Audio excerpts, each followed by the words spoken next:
Over centuries, the church canonized Nicholas. Culture has reshaped him completely. The Dutch called him Sinterklaas. We Americanized him and called him Santa Claus. Artists gave him a red suit. Poets gave him a bowl full of jelly and a hearty laugh and joy. Children gave him belief. But the soul of the story never changed. Santa Claus is not a distraction to Christ, to Jesus. He is one of Christ's most successful parables. Jesus says, "You will do greater things than these." Santa says, "Hold my beer, let me show you." The container is less important than the substance that lives within. Every time we give without keeping score or asking if somebody deserves it, every time we protect the vulnerable, every time we choose joy as a spiritual practice, every time we believe in the goodness, even when it feels naive, even when it feels hopeless, the Christ is born again and again and again. And Santa and Jesus live on. Today's lesson is a recognition that the spirit of both Jesus, Santa Claus, the Christ, are in our midst. I had this wonderful idea. We have a number of people in our community that have played Santa Claus, that have allowed their Santa Claus heart to be present for the children of the world and the adults of the world. And I thought, I want to interview them. And I told them, they all wanted to wear their suits. And I said, no, I want to get to know you. I want to get to know the man, the light, the love, and the Christ beneath the outfit.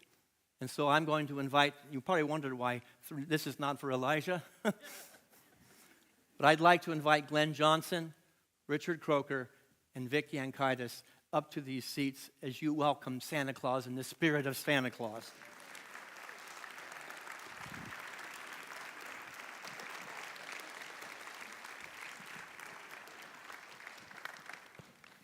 You know, all three of them said, "Come on up, guys, grab a seat." They all said, "You're going to give me a mic?" And I said, "I'm a minister. I can hold my own with a mic. But I'm going to give this mic to one of you. Come on up, Vic. I'll let you guys, what do you got on the back? What does it say? Believe. I love it. And I will say to you all what I said to these three fine friends and fine gentlemen before we were preparing for the service. And I get emotional. I want to be like any one of these men when I grow up.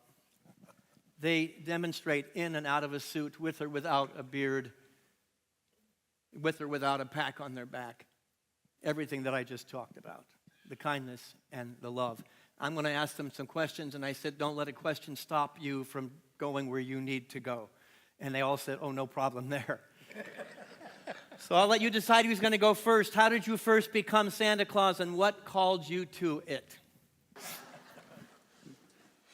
My introduction goes a little further back. I remember when I was 4 years old, my mom took me to the local Buster Brown shoe store first weekend in December, and I'm like, the only time I've ever been in this store was the week before the first day of school. And over in the corner was a gentleman sitting in a chair with an awful beard, an awful wig, and Mom says, go tell Santa what you want for Christmas. And I looked at her and said, that's not Santa, but being the obedient son, I went over and I told this gentleman what I wanted for Christmas. And my reality back in the late 50s, early 60s, where Mom stayed home to raise the family, Dad went to work. The next year, 5 years old now, same Buster Brown shoe store, same gentleman. I could see the elastic behind his ear, the black hair poking out under the beard, asking me what I wanted for Christmas. And the light bulb went off. I told him what I wanted for Christmas last year, and I got it. this guy isn't Santa, obviously, but his job must be to listen to children, and he reports back to Santa. And at that moment, I thought, if he can have that job, one day I want to have that job. I love it. Each of these gentlemen has shared stories from their experience as Santa Claus, and each of them has cried openly, and I've cried with them. So my next question is, what's the most memorable moment that you've had as Santa Claus? The one that still brings tears to your eyes and a lump to your throat.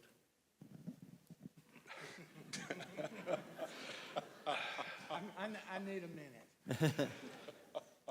And it's really interesting that this is one of the most common questions that I get when I get to speak to adults, because everybody sees the happy and the good side of it.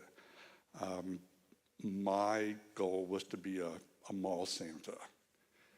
To me, that was Santa, the guy in the big, huge display at the local mall. My first year, I did pet visits only because I didn't want to answer questions wrong. Pets don't ask questions. The next year, I actually went to some Santa schools so I could educate myself. My second full year, I got to go to a mall. I felt like I had made it. I was in one of the most depressed areas of St. Louis, right outside of Ferguson. I'm sure you're all familiar with that. And children, all types. Ones that are eager to come up to you, the ones that go screaming, running away. This mom with two little girls, about 8 years old. The first girl comes right up, tells me what she wants for Christmas. The other girl, who I thought was her sister, held back, and they finally coaxed her to come up. It turned out that it was the other girl's cousin. She sat on my lap and she said, "Santa, I want my mommy back alive and my daddy out of prison." Thank goodness I had gone to a couple of Santa schools before that. I had to pause. First off, I told her, there's some things that Santa just can't do. But the one thing I do know is that your mommy lives in your heart. She follows you every day. And the best thing that you can do to honor that is to make her proud of you, just like I'm proud of you. So let's drop this down a little bit to a more spiritual nature. We talk about the Christ light here at Unity all the time, that divine spark. It was in the beautiful meditation. It was in the prayer, the light that is in, around, and through all creation and all people. What connection do you see between Santa's spirit and that Christ spirit? Okay, thank you. First off, every day I start with a little prayer of gratitude that I get to do this. I see literally hundreds, if not thousands, of children every year. Something that I carry through the year. It's easy when we've got the suit on. But I remember back in the 90s, it was real popular. The kids wore bracelets that had WWJD on them. What would Jesus do? And I find myself constantly asking myself, what would Santa do? And I make the majority of my decisions with that foremost in my thought. What would Santa do in this situation? And what I found, it's exactly what Jesus would do. So it's an easier step for me to live like Santa, because living like Jesus seems like such a stretch, but it puts me in the right direction. I believe I've asked the question, what would Glenn do? What would Richard do? What would Vic do? Sometimes I do it, sometimes I don't, because I know I'd get in trouble. So 2 more questions, and then we're going to wind this up. If you could whisper one message from the heart, your heart, from Santa's heart to every child, no matter their age, every child or adult in this world this Christmas, what would that message be? Just be kind.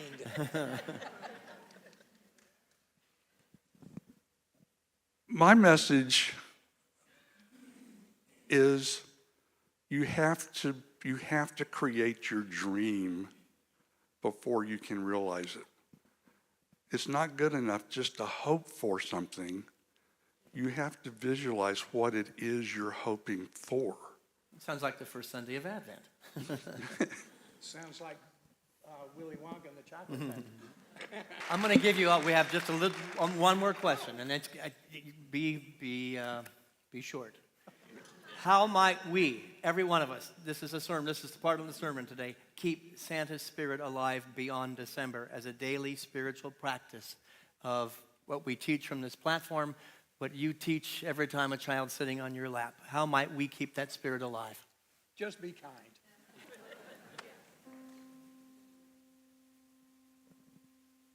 Of all your questions, this was the hardest one because it's easy on our religious days, Easter, Christmas, and other religions have their holy days, their holidays, if you will.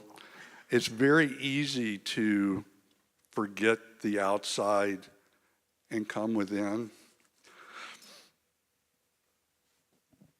And there's a song that says, "What if every day could be just like Christmas?" And I wonder the same thing. I don't have an answer for that. How do we do it? I don't know. All I know is that from the middle of October through Christmas Day, I do whatever I can to let people forget about all of this stuff and worry about this stuff. And if they get comfortable doing it a little bit, maybe they can take it away after Christmas and practice a little more. And that's what I love about Unity and specifically UNA here, that we're encouraged to take our message to the community. And I just appreciate the opportunity to be able to do that in the capacity that I do. You know, we started this message today with realizing that we as a culture, as a humanity, have gotten so concerned about the destination, about where we're going, and our eye is on the ball, which is an important part of our spiritual practice. These 3 men, in and out of their character, let every step be filled with joy, with kindness, with listening, with compassion. That's what Christmas is about. And it matters very little the container that you're celebrating these qualities. Love is love. Kindness is kindness. Compassion is compassion. So that's my answer.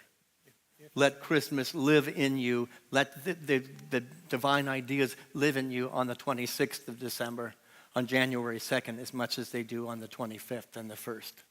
Do me a favor, will you thank these Richard Croker, Glenn Johnson, Vic Yankaitis.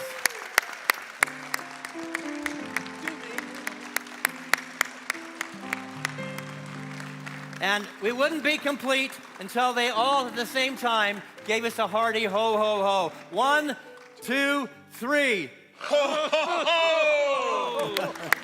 Thank you, guys. Thank you so much, Richard and Santa, and Santa, and Santa. Wow, did we know we were going to get such a multitude of gifts this morning?